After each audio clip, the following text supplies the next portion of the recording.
So I've been playing Scar of the Doll.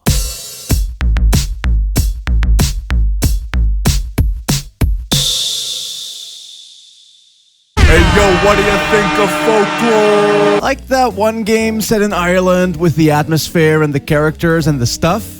No, I don't know it either, but the guy who wrote that also wrote this. In fact, dude owns the fucking studio. Child Dream, they're called, and they've been making visual novel mystery adventure games on the low key for decades now. Which brings me to the fact that back when I reviewed the Silver Case, I made a big deal out of its UI and how stylish it was, and how it was more or less the perfect vessel for storytelling, as the text can do what a book do, the images can comic book, the gameplay can video game, the frames can video, and so on. It basically cherry-picked the strongest elements of all storytelling media and combined them into one, which I gave the game a lot of credit for. To my belated surprise though, that's just what 90s visual novels used to look like.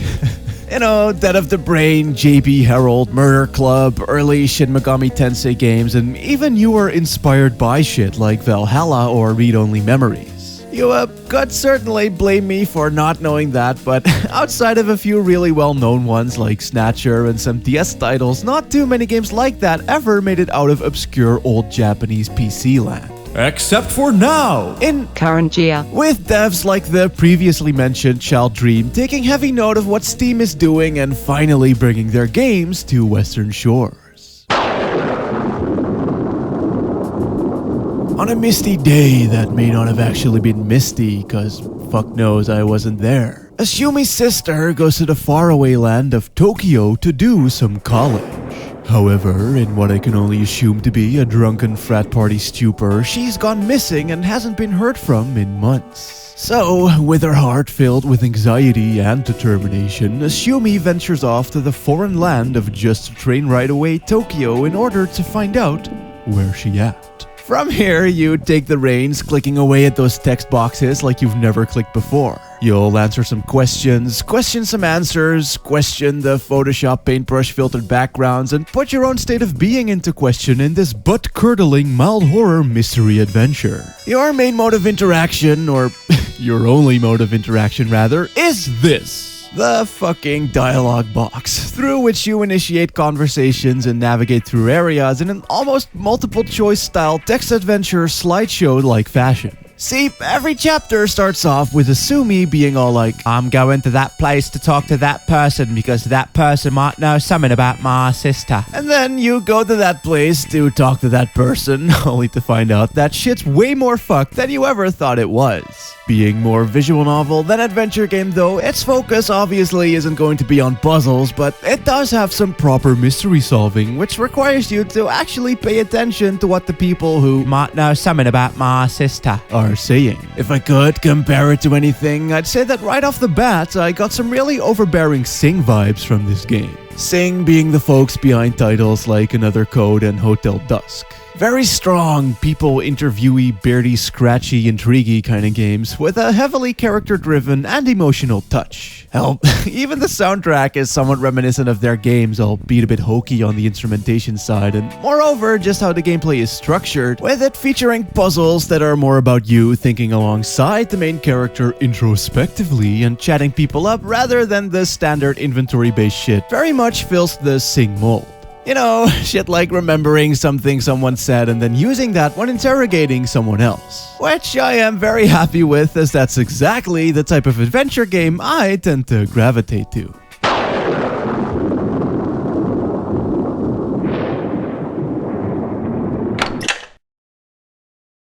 Setting it apart from other games like it though is the fact that it has bona fide fail states. Curiosity will most certainly kill the Asumi after all, so as the game states itself, Save often! and rotate those saves while you're at it, as it is totally possible to indefinitely fuck yourself if you don't. Thing is that certain options presented by the game will have a lot of weight put behind them through warnings, tense music, or a small jingle indicating hard progression. Which is good, as that at least means that the death-heavy choices will be telegraphed well, but the consequences of these choices might not be fully apparent until a fair bit later on. Thus, creating an holy shit I fucked myself timeline that one can only escape by having separate saves at these pivotal pivotable.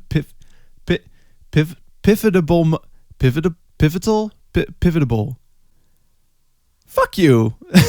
Okay? You're getting this line. Suck my dick. Luckily, each chapter does close off the potential fuckage, so it's not like doing something dumb right at the start could screw you over in the end. It's a very forgiving game in that sense. Besides, reloading and replaying a chunk of gameplay is no probo whatsoever given the immediate nature of the screen transitions and the fast-forwardable dialogue. Half an hour of messing around can be distilled down to only a few seconds of holding down spacebar once you know exactly what you needed to do. And upon death, the game will always tell you what that was, so that's perfectly fine in my opinion. Anyway, making shit tense is most definitely what Scar of the Doll excels at. I mean, just looking for someone in an unfamiliar place all on your own is unsettling enough as it is, but when it starts looking like the person that you're looking for might not even have ever existed in the first place, and you start hearing voices, and everyone lending you a hand gets killed off through apparent suicide, something may just be a little bit fucked.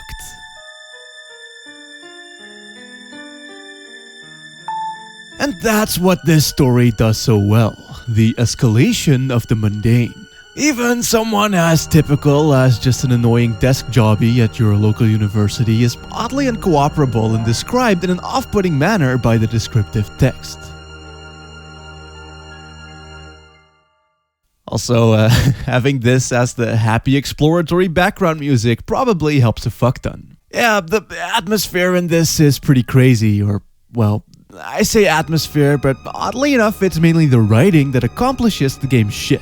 Inner monologues are your best friend here. I mean, Shumi is established very well as she's put in an uneasy situation most of us can relate to. So then, when some clearly fishy shit starts happening, it's quite easy to put yourself in her shoes, and good horror gets into your head, and it does that here by making you share one with a Shumi. Stealing her shoes and getting head? Oh! Everything is described in detail, which does more than enough to fill in the blanks left by the basic presentation, and is given a bit of personal flair by what a Shumi has to say about it, kinda similar to what Silent Hill 3 did as well. Honestly, shit really took me aback quite a bit. It only took like 15 minutes before I completely forgot that I was looking at still images, and the surroundings suddenly felt like, well, actual surroundings. Seeing a picture of a street and hearing her say how crowded it is, making it hard to orient herself, or how anxious the empty alleyway leading up to the school makes her every time you pass through, it really adds a lot. And so, taking all of that into consideration, them adding the fear of possible permanent death fuckage is the single best choice they could have made.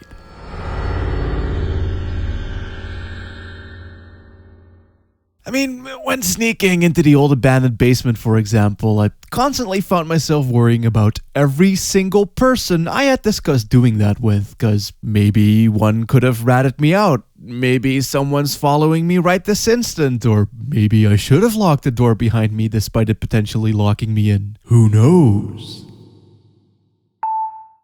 Well, I do now, but it's the not knowing of these things that made me anxiously save all over the place. All because the writers had successfully fed Sumi's worries into my own subconscious just by making her think out loud. It's really fucking good. Something that does kinda trample on everything I just went over is the fact that the writing feels oddly formal in a way. Not bad by any means, there aren't any typos or weird grammar, but well, I guess this is fitting considering it came from the land of politeness, but people rarely speak casually and use words like flummoxed, which is not something I ever heard anyone say out loud. Nothing too bad, I suppose, but it could potentially create a bit of dissonance between you and the characters, which isn't exactly a good thing. Same goes for the menus that lean heavily on the intuitive side of things. This is especially noticeable in places with lots of navigation, where having shit be reset to the very first menu tab after every selected option sucks major fucko. Checking a hall full of rooms, for instance, means having first to select the preferred side of the hallway, then click the answer button, then the room you'd wish to go, then click the answer button again, only to realize that you've picked the wrong room, having to do all of that over again again instead of it at least having stayed on that side of the hallway you chose initially. Not to mention the absolute piss steak that is having to click the goddamn answer button every single time as opposed to just double clicking the option right from the menu itself. They're all minor gripes, but gripes nonetheless. Especially when you're getting fucking swamped with choices that maybe aren't labeled in a manner that's the most indicative of where they'll actually take you. Fucking town-ass, street-ass town, just fuck you, okay? Jeez. And it's also very clearly a lower budget game made by a team that likely wasn't too familiar with modern PC architecture. Like, it ran in bloodied windowed mode for one, with no option screen inside, allowing me to change that, and it also isn't exactly the best looking game either, and the music randomly cuts itself off, nor does it ever loop properly. Now, again, I'm not too bothered by any of this, and if the text bar cursor thingy was any indication, it at least ran at a stunningly high and rock-solid frame rate, but I still deemed these issues worth pointing out in any case. Do not fret though, family. This game is alright. Shit's about 4 hours long, which to me was just perfect, as it kept the suspension of interest at a constant high, and hey, it's cheap too, so there you go. It's not like gonna make you cry or anything, as there's only so much one can do with images and MIDI music, but as far as making you feel like an amateur detective on the case, it succeeds with flying dicks. Also, considering that you spent more than half of the game reading her thoughts, it's good that Ashumi is a rather smart and perceptive protag. She goes about her things in a logical and realistic manner, often asking the questions I had on my mind as well, and also discussing the many events with herself, going over possibilities, ruling some out, and concluding others, neatly summarizing each chapter. Which is quite a rare thing for an adventure game to do, and that's also what I would consider this, by the way. I mean, it's easy to dismiss these types of games if you're a fan of traditional point-and-clicks because of the animes and just the term visual novel alone, more often than not being associated with hokey dating sims for as far as the West is concerned, but I'd say that they definitely have something for you to like. Especially the more adult-oriented FMV-style 90s PC mystery games are very much cut from the same cloth. It's just that the puzzles don't require complex satanic rituals and you offering your fucking genitalia or whatever. So give them a try, bitch. This one's a pretty good introduction to the genre, and titles like 999 with its hardcore math puzzles might be right up thine alley as well, or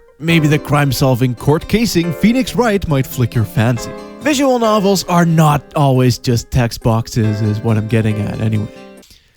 Well, except when they are, but shut up.